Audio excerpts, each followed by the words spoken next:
Good evening, and welcome to Magers Quinn, everyone. My name is Sarah, and I'm one of the booksellers here. I am so pleased that you're joining us here to celebrate Morgan Ryan's book, A Resistance of Witches.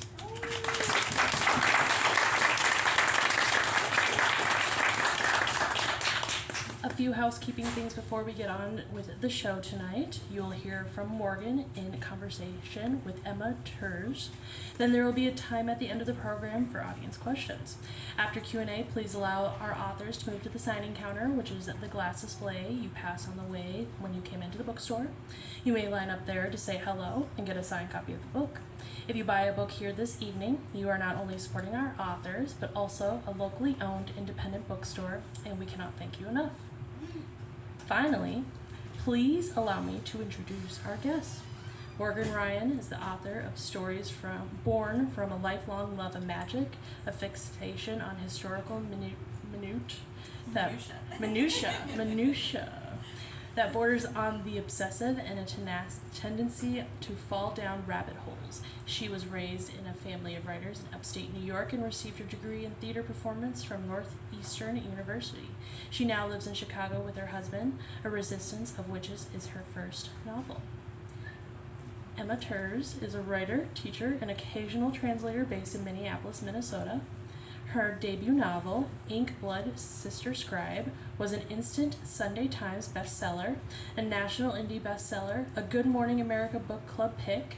Her stories have been published in journals such as Plowshares, Uncanny Magazine, Lightspeed, Strange Horizons, and American Short Fiction. She received her MFA from the University of Montana, Missoula, and is an enthusiastic member of the Clarion West class of 2017. She teaches currently at Macalester College. Please join me in welcoming Morgan and Emma.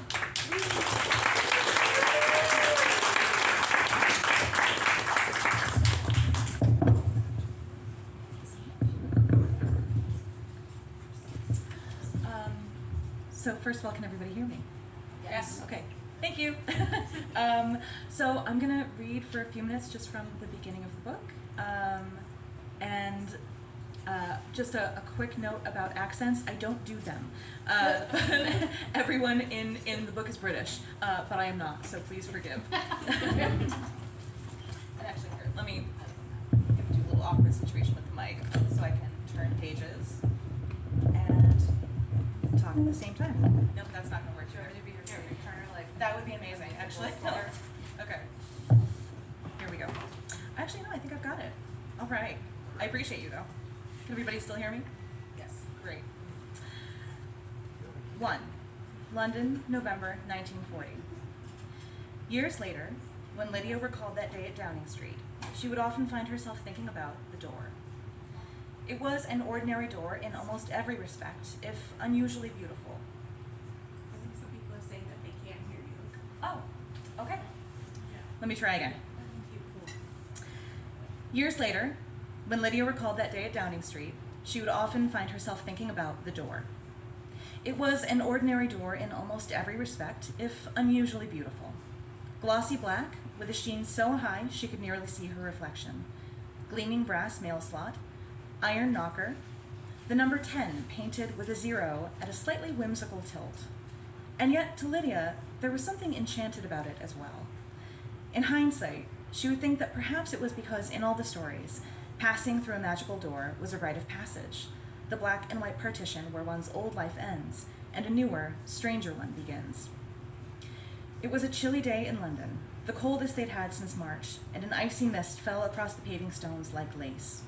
Lydia would forever remember the way her jacket itched at the back of her neck, how her stomach twisted into knots as she stole a glance at the woman beside her, Isadora Good, her mentor of just 2 weeks. She watched in fascination as the frozen raindrops twisted away from Isadora's form just before impact, as if each one had considered the cost of the collision and then thought better of it. Isadora reached out and rapped the knocker hard. 1, 2, 3. The face Isadora wore that day was 34. 34, she had informed her young charge, was exactly old enough to be taken seriously, but still young enough to be interesting. Lydia was 16 and 2 weeks and wore her face exactly as it was. By graduation, she would master the art of glamoring her features, making herself appear pink-cheeked and button-nosed, a sweet rose of a girl like so many of her classmates, instead of skinny, pale, and hawkish. She would wear her glamour daily, the way some women wear lipstick. Soon, very soon, but not yet. A butler opened the glossy black door and peered at the two women. "Miss Isadora Good and Miss Lydia Polk to see the Prime Minister," Isadora said briskly. The butler scowled. "I'm afraid the ladies do not have an appointment." Lydia watched as Isadora pulled a mother-of-pearl case from the pocket of her peacock blue overcoat, and from the case, a card. It was inky black and bore no name, just a single inscrutable symbol embossed in gold. "I believe you must be mistaken," she said. The butler blinked at the card, then back up at the two women in the doorway. He appeared momentarily confused, then seemed to remember himself. "Yes, of course. The Prime Minister has been expecting you." He looked surprised as the words fell out of his mouth, as if they'd been spoken by someone else. When she thought back on that day, Lydia recalled that there had been a change in the air as she passed over that threshold, a prickling of the skin, a sensation of falling, like Alice down the rabbit hole. Funny, as the place didn't look like anything very special to her. She'd expected glittering crystal chandeliers and tall, light-filled rooms, something like the Great Hall of the Academy, only grander. Instead, it was rather drab and smelled of cigars. The windows had been fitted with blast-proof shutters that blocked out the light, and there was an abandoned quality about the place. Above her head, the electric candlesticks in the light fixture gave off a faint hum. "Miss Polk, do stop goggling." Isadora frowned as the butler disappeared with their coats. Lydia quickly turned her attention to her shoes. They were cobalt blue suede and already beginning to bite into her ankles. "Isadora Good." Lydia looked up again to see a round man approaching them at a swift pace. Isadora's face broke into a perfectly arranged expression of joy. "Winston!" Isadora embraced the older man, kissing him once on each cheek. "My God, how long has it been?" "Too long," Isadora smiled warmly. He looked extremely old to Lydia, older than he had appeared in the black and white newspaper photographs she'd seen of him before that day. He was jowly, with thinning hair, and wore excellent clothes that somehow managed to look rumpled on his round frame. Still, his eyes were a shocking shade of blue, and there was a sharpness there that Lydia liked. The Prime Minister's brow furrowed as he took in Isadora's face. "Why, it must be more than 30 years. But you look... Why, you're... Winston, you embarrass me," Isadora laughed softly. Lydia didn't think Isadora looked embarrassed at all. "Please allow me to introduce my apprentice, Miss Lydia Polk. Lydia Polk, Mr. Winston Churchill." Lydia curtsied. "Prime Minister." "Charmed, Miss Polk." Churchill leaned over and took Lydia's hand, bringing it to his lips. "Now, what brings two such lovely creatures to call on a tired old man?" "I'm afraid this isn't a social visit," Isadora murmured, and Churchill nodded gravely. "May we speak privately?" "Of course." Churchill gestured for Isadora to come with him. Lydia began to follow until Isadora stopped her with a sharp look. "Lydia, stay here." With that, Isadora and the Prime Minister disappeared into another room, leaving Lydia behind. She stood alone, feeling awkward and insignificant without Isadora by her side. The walls were bare, with only empty nails and ghostly outlines to suggest the art that had been hastily taken down and carted away in the wake of the Blitz. Rain pattered on the shutters, too loud in the cavernous silence. After a moment of fidgeting, Lydia sighed and seated herself in a hard, high-backed chair against the wall. She thought she heard the tinkle of Isadora's familiar laughter, but she couldn't make out any words. "Why bring me along only to have me wait outside?" she wondered irritably. Then an idea occurred to her.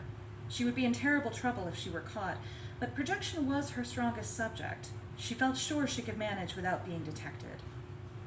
Lydia chose a spot on the wall upon which to fix her gaze and allowed her eyes to relax. Her breathing slowed.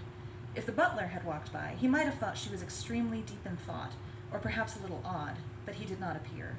She waited until her body began to feel heavy, almost as if it were sinking into the floor, and then, very quickly, she stood. When she turned around, she saw herself sitting in her chair with a far-off look on her face.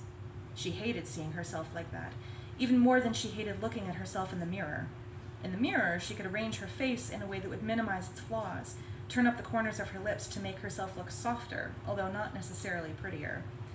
Now that she'd stepped outside of herself, her face had gone slack, mouth turned down, eyes fixed on nothing. She resisted the impulse to reach out and fuss with her hair. Isadora's laughter rang out again. Leaving her body where it sat, Lydia followed the sound, walking unseen past room after empty room, noticing the deep marks left in the plush carpets where desks and chairs had once been, until she heard Isadora's voice again, coming from just behind a set of heavy wooden doors.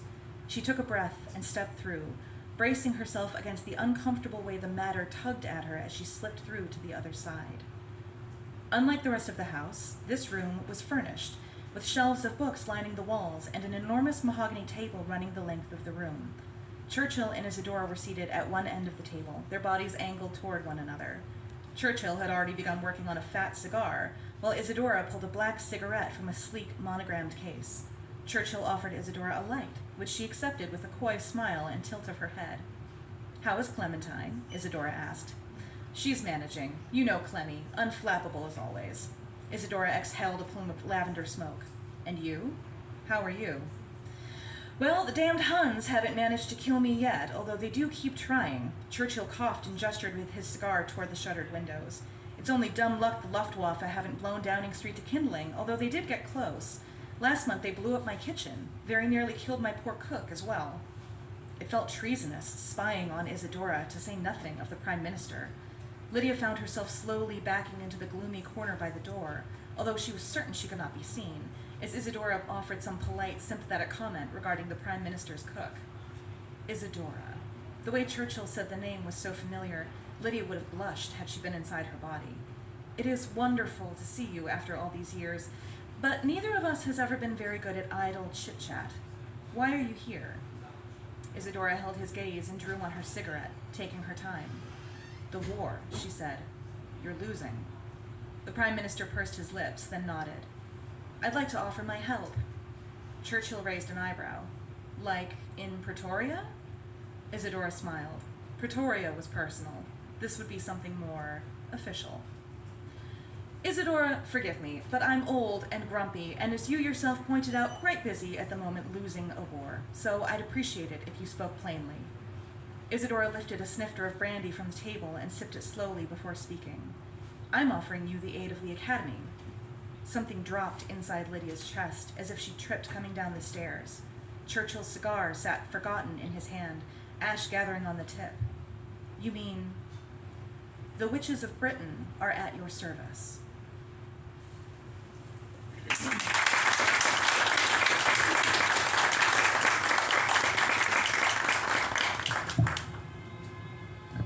Okay.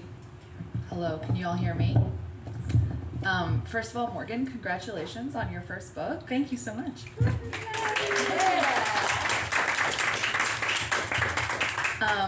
So because this book just came out, I think last week, is that right? 1 week ago today? Yes, 1 week ago today. Happy 1 week birthday to your book, baby. Thank you. I'm going to try to ask you questions that don't get too far into spoilers, assuming that some of you probably have not had the great delight of finishing the book yet.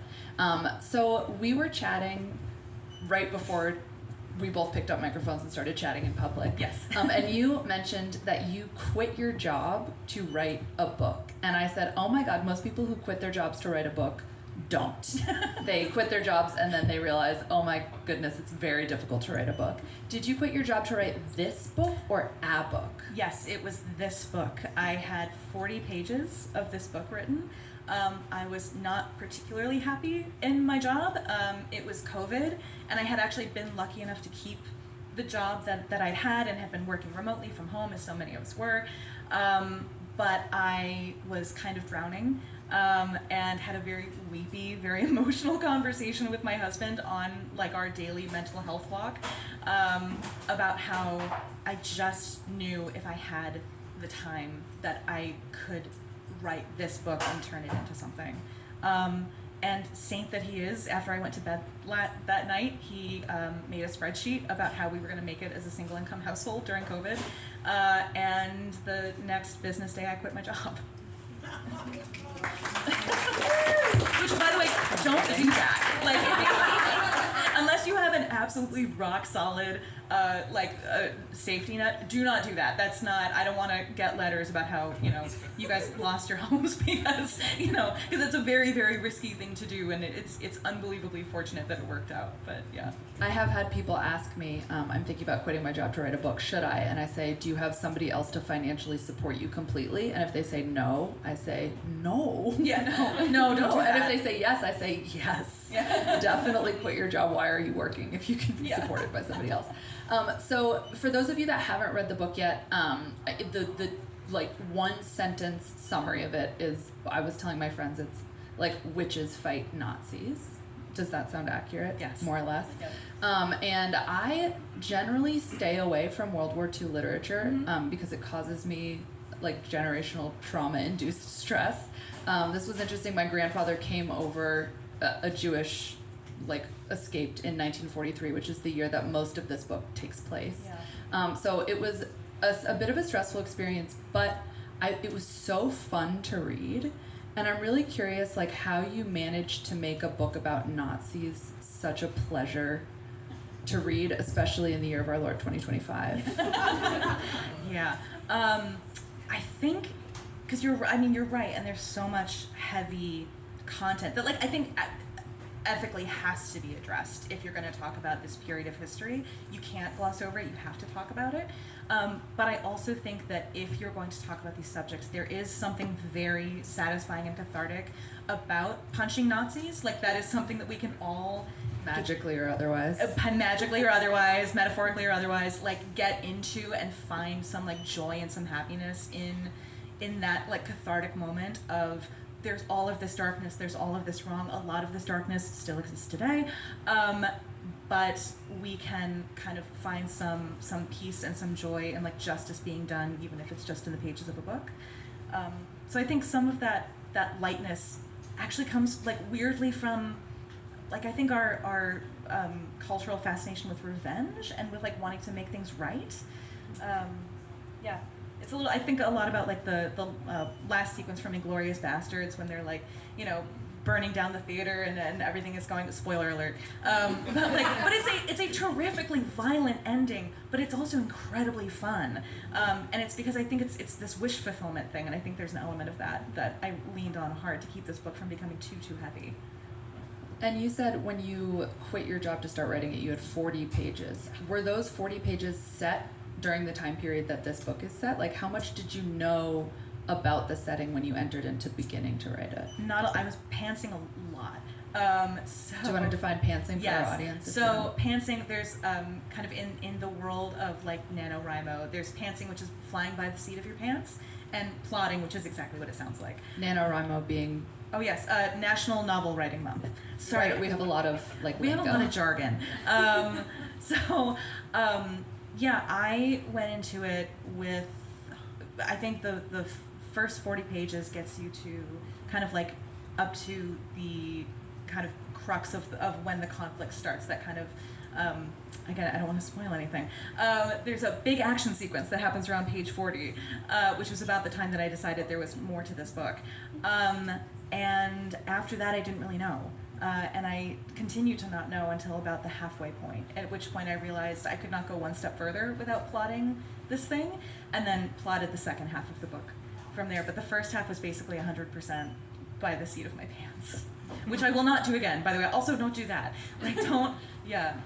You absolutely can, but it's easier when you plot ahead of time. At least it is for me. So. In this book, we have three main characters, I would say. We have Lydia, who's sort of the primary main character, who we met in that first reading, a British witch. And then we also have two secondary main characters, I would say. There's Rebecca, my personal favorite, a French resistance fighter, and then Henry, who is an American from New Orleans, who, actually, what was Henry doing? Protecting art. He's an art protector, protecting art from the Nazis. So we have these three characters who must band together to fight the Nazis. How can you resist? And I'm wondering, were they all there when you began to write, or did you meet some of them as you were going forward? Lydia was there from the start for me. Lydia, the very first page, I knew that was her little back turn to me, as I saw this scene come into view in front of the door to 10 Downing Street. Isadora was there for me from the start. Rebecca, I knew I had kind of a shade of her. I understood that I wanted there to be a character who was much more involved in this conflict. I wanted her to be in the French Resistance. I wanted her to be Jewish. I wanted her to be kind of up close and I needed a foil for Lydia, who was a little sheltered and a little naive, in the form of someone who has been in it for 3 years in a way that Lydia has not. Henry kind of came to me in fits and starts. For a while I just called him feminist boyfriend. I didn't even have he didn't even have a name yet. And then I was like, is he a soldier? No, I don't think he's a soldier. And then I started reading about the evacuation of the Louvre that happened in 1939, just before the Nazis invaded. And there was something so heroic about that sequence of events, of getting all of these pieces of art out of the Louvre, when there was so much personal and physical danger on the line, that these people had decided that like this art was worth saving, was kind of extraordinary to me. And he showed up in that moment for me. And then I think the rest of him came into focus when I realized, okay, not only is he American, but he's from New Orleans, and not only is he from New Orleans, he's of Haitian descent, and that influences his whole worldview and his whole kind of relationship to magic, and his relationship to the amount of danger that he's in being in occupied France. And so that really, he kind of came together in pieces for me. I really liked how you had multiple types and approaches to magic in this book. Lydia, as we learned very quickly, this is not a spoiler, has attended like an academy where she has learned a very strict type of British magic, high magic, some may call it. And her mother is a practitioner of a different sort. She reads tarot cards, reads tea leaves, does things with herbs. And then we have Henry, who, as you mentioned, is of Haitian descent. No more spoilers there, but fun magic. So I'm wondering, like, how you were thinking about all these levels of magic and how they would come out and interact in the book as you were writing. Yeah, I mean, I knew from the start that I did not want the magic in this world to feel like a monolith. I didn't want there to be just one kind of Anglo-centric idea of magic. I also immediately kind of realized, like, that maybe the Anglo-centric witches think that there's only one Anglo-centric version of magic, but I really knew right from the beginning that I wanted the magic in the world to be as diverse as the experiences of the people who are living in it. Just the same way that religion and culture and everything else, is very much influenced by where we're coming from and who's raising us and the legacy of our parents and all of those things. So that's another way that, like, Henry being, I think of Haitian descent, I wanted to kind of confront Lydia with this idea that, like, the way you have always learned magic is not the only way that magic exists in the world, and there are other traditions that are just as powerful as yours, and just as ancient as yours, that you've never faced before. You have no idea what they're capable of. Which of course brings her back to Evelyn, her mother, who is this hedge witch who's, doing this kind of... Evelyn is the witch of my heart. I want to grow up and be Evelyn. But her mother practices kind of granny magic, tarot cards and tea leaves, and she's messy, and Lydia is not messy. Lydia is very wound very tightly, and so I wanted Evelyn to be this kind of very, another foil, I think, for the way that Lydia thinks magic is supposed to be. I'm about to push like a completely out of left field metaphor on you and see what you say about it. Listening to you talk, I was sort of thinking about writing and the different schools of thought surrounding writing. Some being that you have to learn it in a sort of academic setting, like the Academy of Magic, for example. Others say that you can teach yourself, learn by books, learn this, learn that. I know that I have an MFA and you are totally self-taught. You just quit your job and wrote a novel, whatever. You make it sound easy.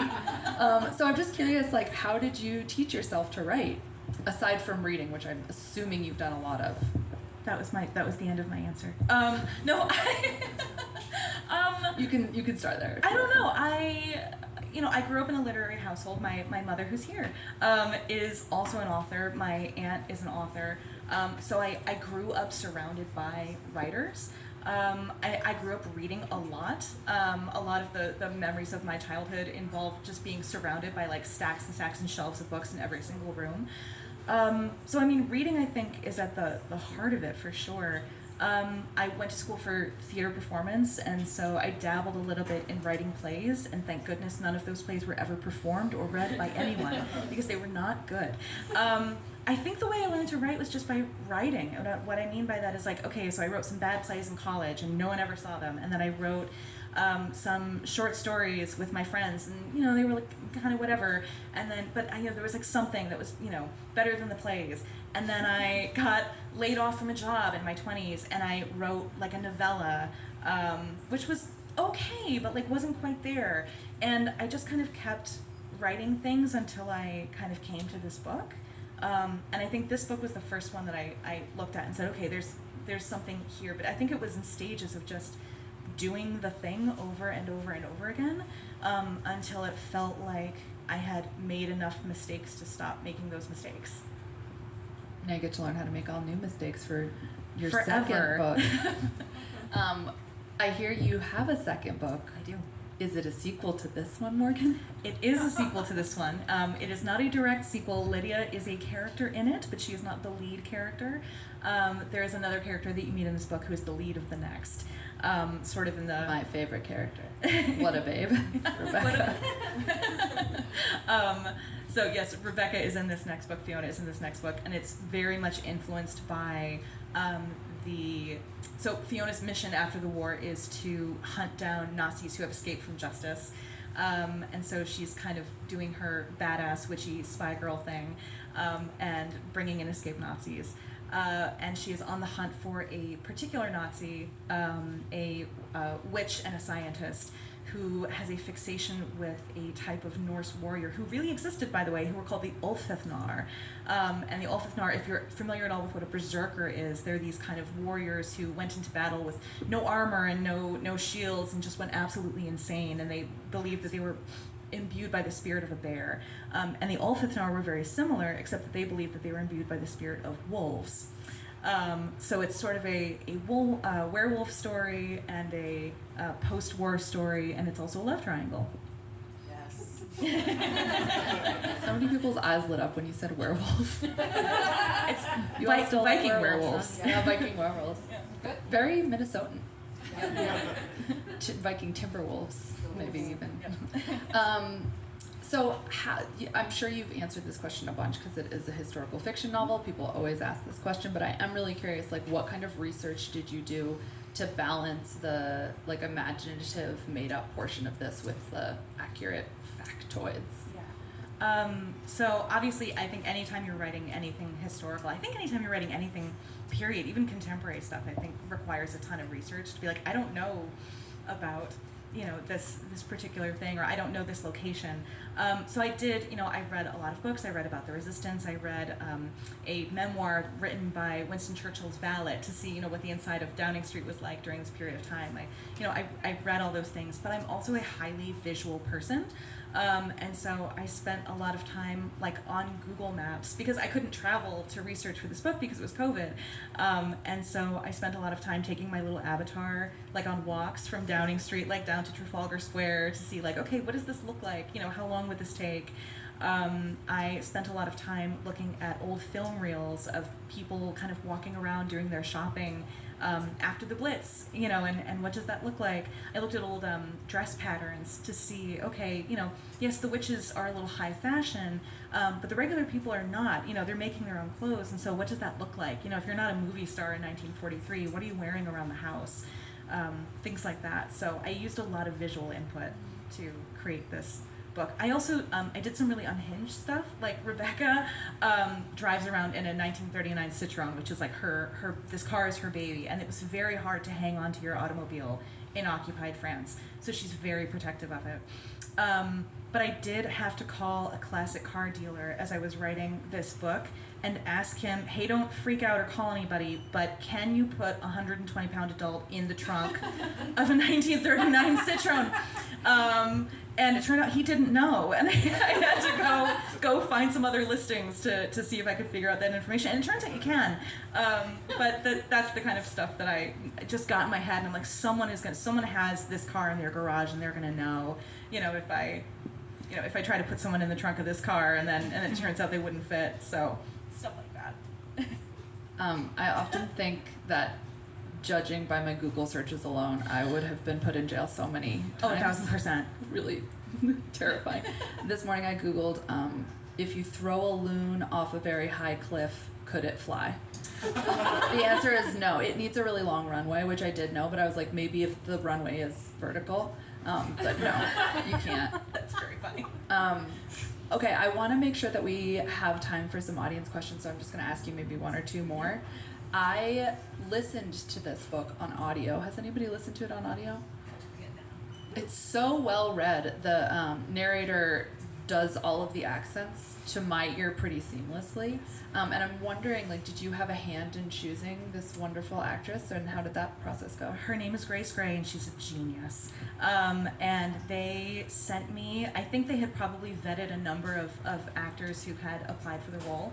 And they sent me samples from all of them, and I just immediately knew that Grace was the one. Her accent work is brilliant. And I started listening to, when I finally got the sample, I listened up until a certain point, and I messaged her on Instagram, and I said, how very dare you make me cry at a book that I wrote. But her performance is just so wonderful. So yes, I did have a hand in getting to choose Grace. I just think she's brilliant.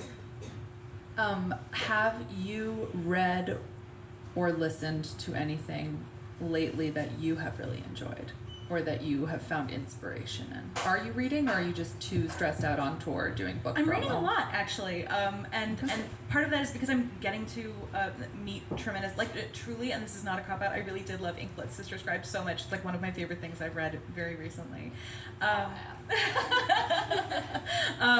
I recently read Starling House by Alexei Harrow, which I just, like, something about that mix of, it's modern and it's gritty, but it's also gothic and romantic, and her language is so, like, the storytelling is so beautiful, but the dialogue is so clear and plain spoken and unfussy, and there's just this incredible balance to the way that she writes that she's an auto buy for me. Do you listen to music while you write? Never. Do you listen to silence? I like put on noise canceling headphones and I listen to nothing. Anything with lyrics will get in my head and distract me. And normally maybe I'll listen to like very, very quiet instrumental, but normally it's silence because I'm a psychopath. Okay, this is a lightning round. Okay. Pets? No, I have a ghost cat now. I did have a 15-year-old cat who was haunted in life as well. But now she is a ghost cat, which I think is probably her preferred form. Up late or up early? Up early. Sugar or salt? Salt. Pasta, potatoes, or bread? Pasta. Rice or pasta? Pasta. Pasta all day. Okay, great. Let's see. Dancing or no dancing? No dancing. Weather or no weather? Like- Weather or no weather? No weather. Do you like to dress up? Sometimes. Where do you write? In my office, mostly. Sometimes on my couch. What color is your office? Like white and rose. What is the meal that you make best for only yourself or your partner? So you would never Ooh. serve it, but you like to eat it all alone. I did just serve this to my sister, but she doesn't count. I make this caramelized onion pasta thing with like garlic chili paste in it, and it's really good and has almost no nutritional value, but it's delicious. Okay, that is my final question. I will pass it over to the audience. If any of you have questions, you can say it, and then I will just repeat it loudly so that we can make sure everybody can hear it. Yeah. So obviously there's kind of, well, I've got an arc. I see and that. so I was able to read the whole book. You blend several genres together, and I know you kind of talked a little bit earlier about it, but I guess what was the process for deciding maybe like what the balance of that was going to be between the romance and the history and kind of like the magic or the sci-fi kind of parts of that? Yeah. I'm just going to quickly repeat it for the people in the back. The question was about blending genres. This book has a blend of magic, romance, history. How did you think about blending those genres? when it came to the magic and the history, I am a fantasy reader and writer at heart. I do think of this as a fantasy story that happens to be set in a historical setting and kind of not the other way around. But I did want the split of history and fantasy to kind of feel 50-50 because I think it raises the stakes a little bit to have the real world implications of what's going on kind of feel too large for the scale of the magic in the world, if that makes sense. And as for the romance, I wanted to treat it with a pretty light hand. Always Henry is like the hero of my heart, and I love him so much. But Lydia's busy. Like there's a lot going on, and so I didn't want to have them kind of having these lengthy, drawn out romantic scenes. Not that I don't love romance, I absolutely do, and I love big romantic scenes. But in this book, it felt like it made more sense for it to be this kind of closely wound, unspoken thing between them. So yeah, I wanted that to be pretty light. Thank you. Other questions? Yeah. A couple things about this book that witches fighting Nazis, all of that. But how did you choose the name Lydia? And I asked because my name is Lydia. Oh. And it's not a name that you hear all that often. I work at a university. I very rarely hear that name. And it is something that is not used tons in literature. And so whenever somebody says Lydia from Pride and Prejudice, and I'm like, that's not the Lydia I want to be associated with. Yeah. So why that name? Sorry, we have a question from Lydia asking why Lydia? So like vibes alone, and that's actually not true. Anytime I name any character, I start with what are the names that were popular during the period of time in which this person would have been born and the location in which they're born, and then I kind of just go until I find the one that speaks to me. And Lydia felt, I don't know, like it felt like it encompassed her personality. It's very feminine, it's a little magical, it's a little grounded, it's not too flat. I don't know, there's just something about it I thought it was a beautiful name. So you have a beautiful name, congratulations on a great name. I also recommend the book, I think it's called The True Confessions of Lydia Bennet Witch. If you enjoyed this book and you like a little Pride and Prejudice with your witches, it's a pretty good one for Lydia. Other questions?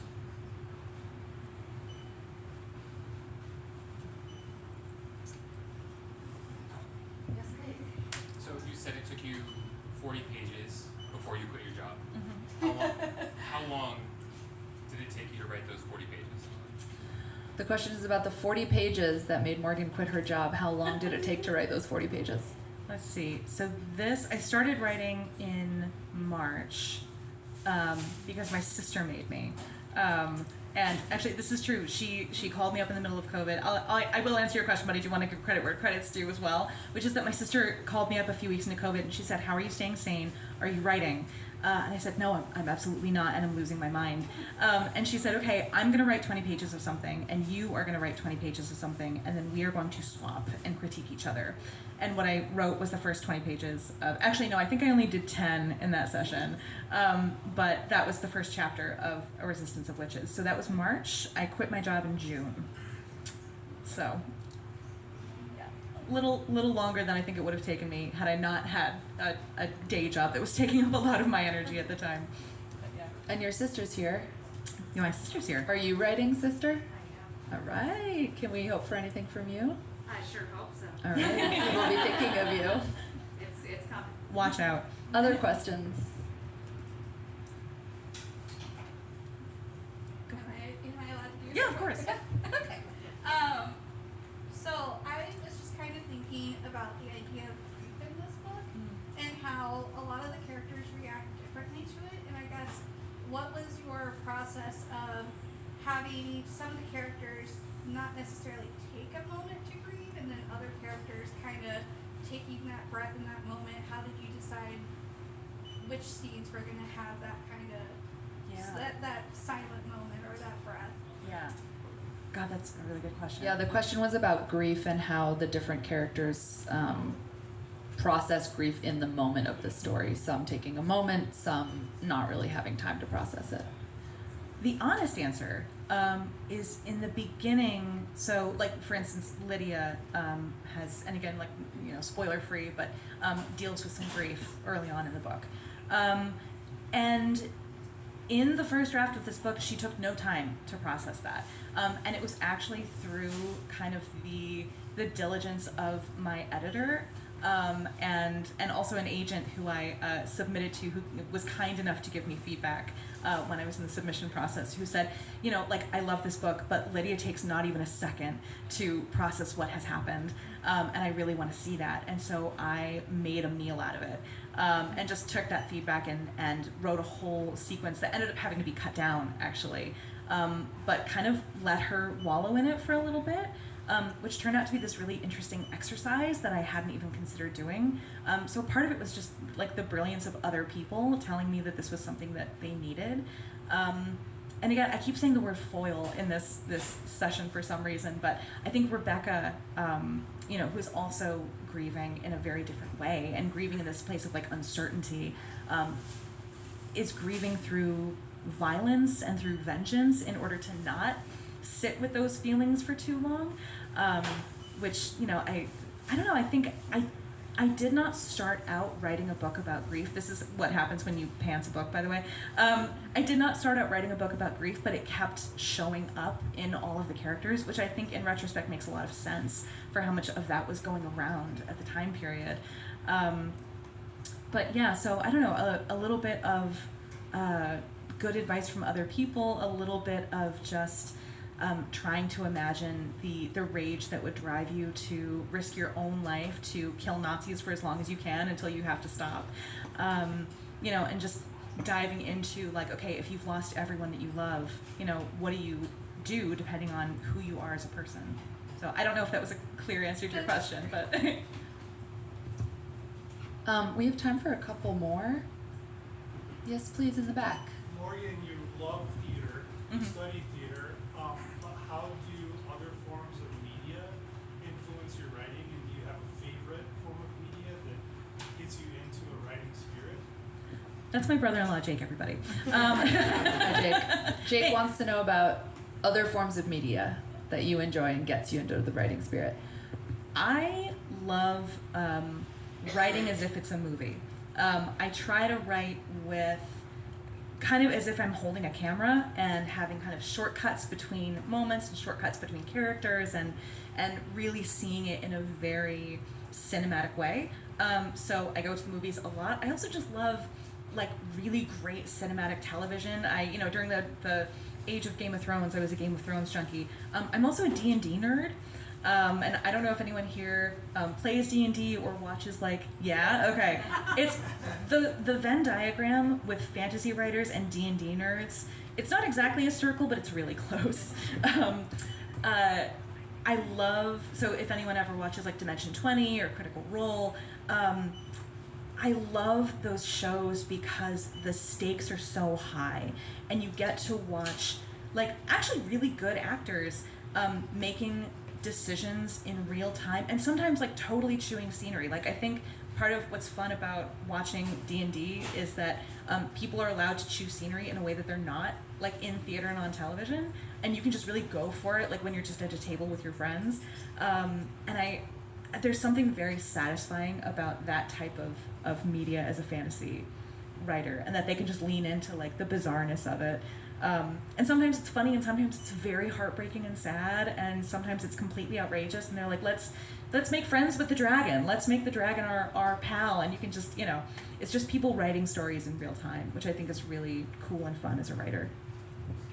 I promise I will not lecture for long on this, but I do teach a class on the history of fantasy, and the reason that D&D and fantasy readers are such a big Venn diagram is that our modern concept of the genre of fantasy comes directly from D&D. Have any of you ever heard the term magic system when talking about books? We would not have that term without D&D. So for better or for worse, much of what we modern fantasy writers write in the genre of fantasy comes directly from like D&D, which comes directly from the Lord of the Rings, which comes directly from Christianity, and the Oxford Dons, C.S. Lewis, and J.R.R. Tolkien. But it's really interesting. It all starts with the Bible, even before. Anyway, But yeah, that's why. Yeah, that's my tiny little, that's my little. I love that so much. I can't not lecture about it. Other questions? Yeah, Lydia. One, how do I audit that class? And two, actually a question for you. Ink, Blood, Sister, Scribe was one of my favorite books of last year, and have continued to just rave about it. I work at St. Catherine's, and all the librarians there loved it as well, so that's how they got me to read it. Will you do more in that world? The question was for me about my novel, Ink, Blood, Sister, Scribe. Will I do more in that world? I have no plans to at the moment. My big review of it was like I would live in books that were set within this world, not necessarily with those characters, but like the world was so like well defined. I fell in love with it. So. Well, thank you. I've been encouraging people to write fan fiction. I check AO3 like every 2 weeks. There's like nothing on there. There's one piece that was clearly written by a 15-year-old who's like never kissed anybody. It's so distressing. So, adults, get in there, write some fan fiction. Other question? Thank you for the question. Other questions for Morgan? Or me, I guess, but preferably Morgan. I feel like you keep twitching your hand like you want to ask a question. It's so inappropriate. Morgan, consent or non? No, Yeah, I consent. Let's go. Oh. This is one surprising. From that job you quit, do you have a favorite former coworker? I can't think of a single one. No. Yes, I have a wonderful. I have two actually wonderful and beautiful former coworkers here with me today. So yes, and you know why I was crying. Yeah. So no, it was a wonderful company. It just was not for me to be in. I was meant to be writing books. So. Do you still work there? Oh, no, I left before she did. Great. Final question? Yeah, let's give it to you. What's your name? Holly. Holly. What are your top 3 books of the first part of 2025? Ooh. Can I ask for a clarifying question? Is Sure. that published in 2025 or that Morgan has read in 2025? Let's just go with you read in 2025. That'll be Read in better. 2020.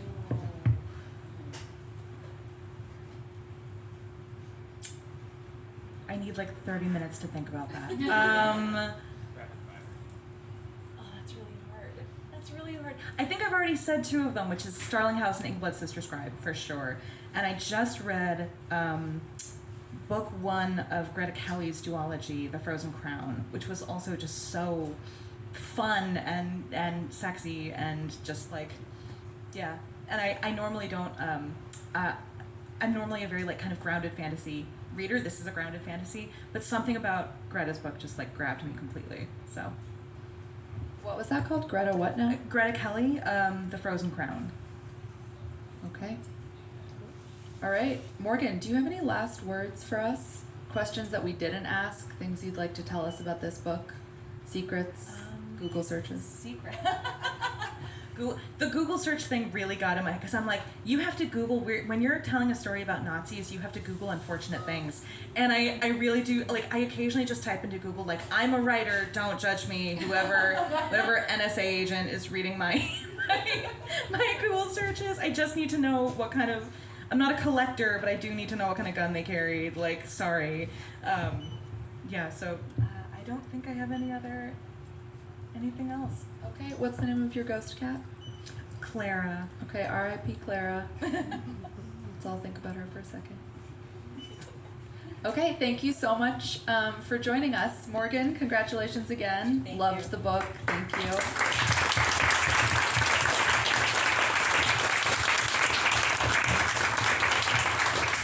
And now I believe Morgan will be going to sit behind a counter.